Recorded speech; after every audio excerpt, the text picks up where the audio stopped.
Thank you so much. Good morning, everyone. Good morning. Such a powerful chapter, and I would probably put an umbrella over this chapter in two halves.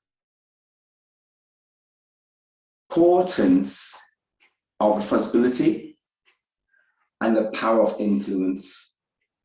The importance of responsibility and the power of influence.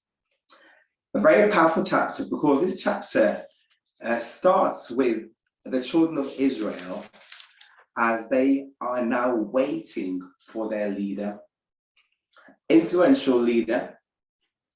This is the same leader who led them through the Red Sea, the same leader who God chose to free them from Egypt. They know that Moses is an influential person, a person of responsibility, but also a man of God.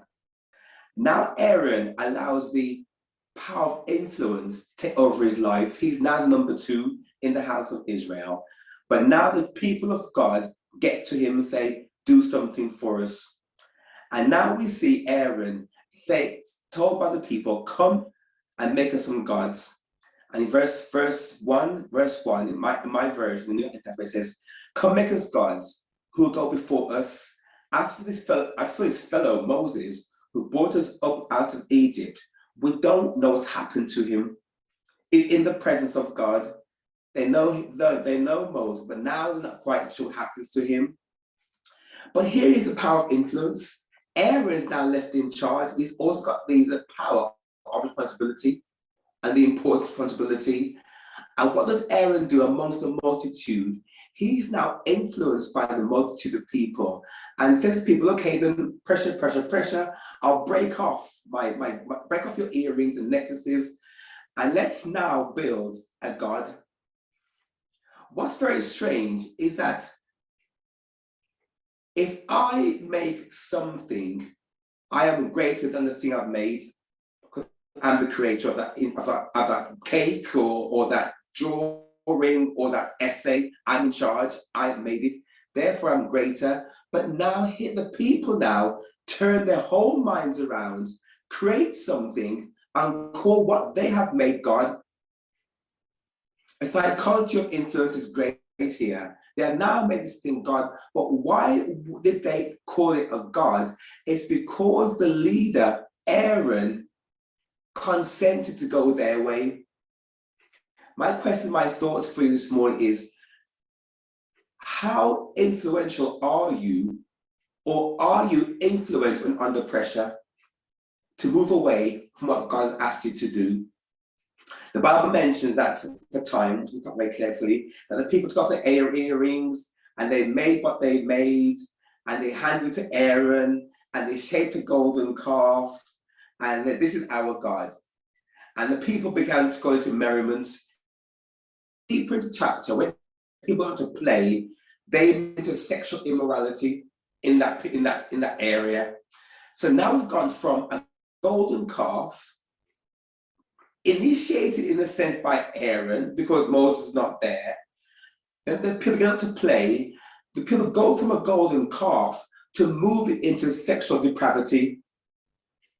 It's the power of influence. From something that you shouldn't have made in the first place, you go onto a different sphere. Then God looks down and God sees what they're doing and says to Moses, we run quickly into verse 7. He says there, go down. Hear what God does. Go down because your people. God now almost like pushes himself away and says into verse 7, Moses, your people are messing up down there. Look what they're doing down below. And God in his wrath says that I've burnt against them, my heart is hard against them, in verse 9 and verse 10. And I'm going to destroy them. God is going to say, I'm going to destroy the people to Israel. But hear the power of influence. Moses steps in and says, Lord, don't do anything to them. Don't do anything to them. They've messed up. They put another God in front of you, I know, but have mercy upon them. My question to us this morning, is when people mess up, do we intercede on their behalf and say, Lord, please have mercy upon the individual? Because we can influence to a degree God's mind. After all, when God told Abraham, I'm going to destroy Sodom and Gomorrah, didn't God and Abraham have a negotiation process? If you find 50, will you spare? If you find 40, will you spare? So it means that we can go to God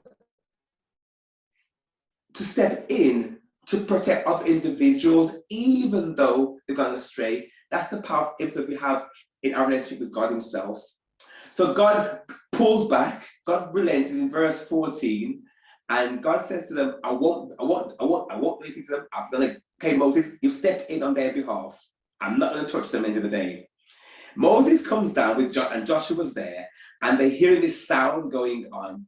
And in verse 20, in verse 20, we have Moses, 1920, we have Moses there coming through. People are dancing and dancing and dancing.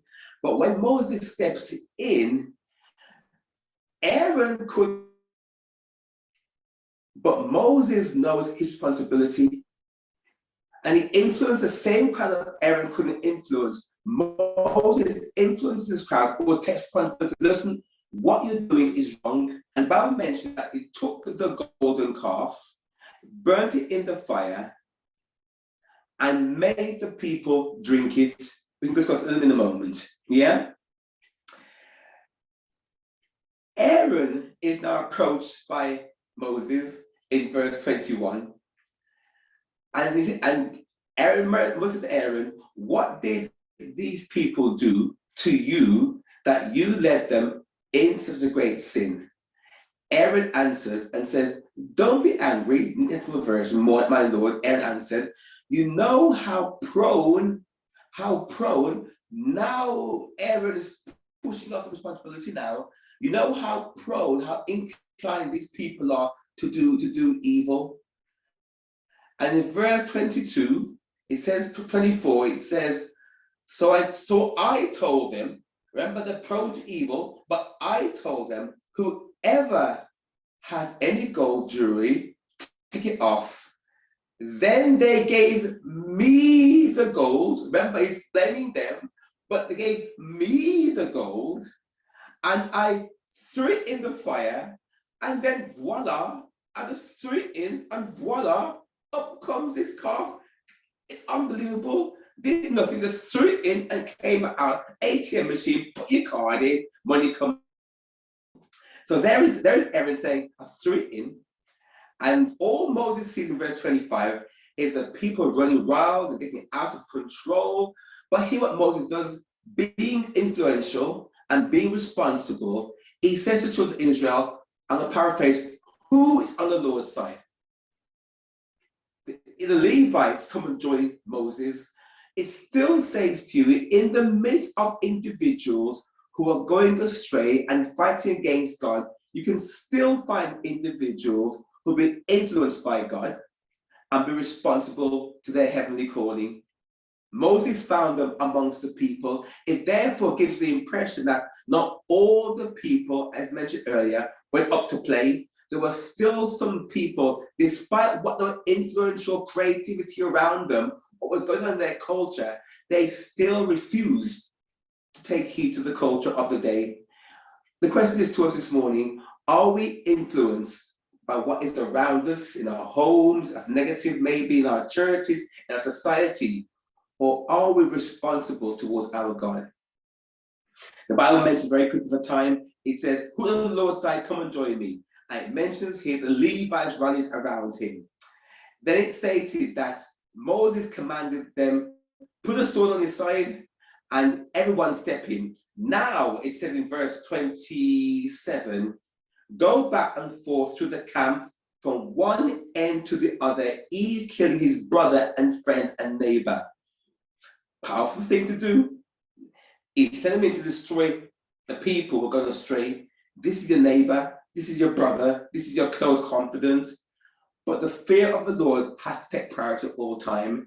We may think God's being harsh here, but God cannot allow evil to permeate into his kingdom.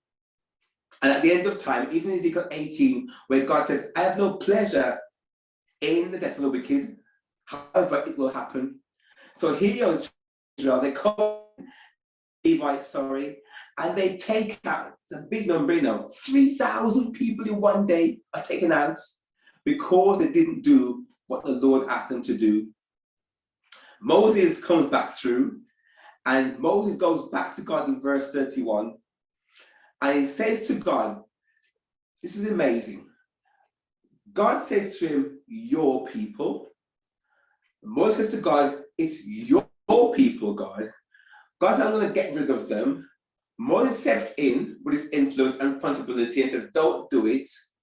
And Moses goes back even further, says, God, I know they've messed up, but Father, forgive them for knowing what they do.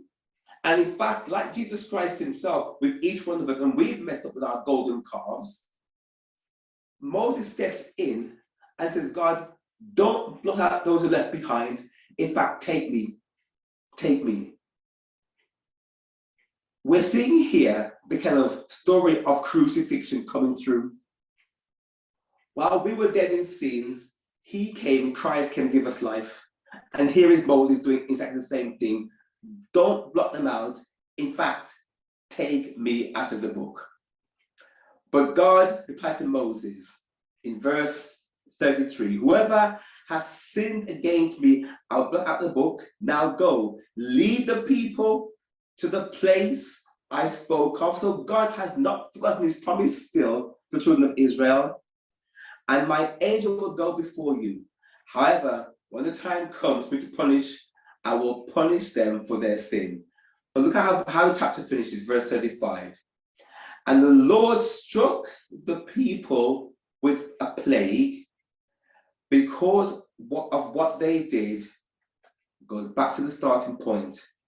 With the calf that Aaron made.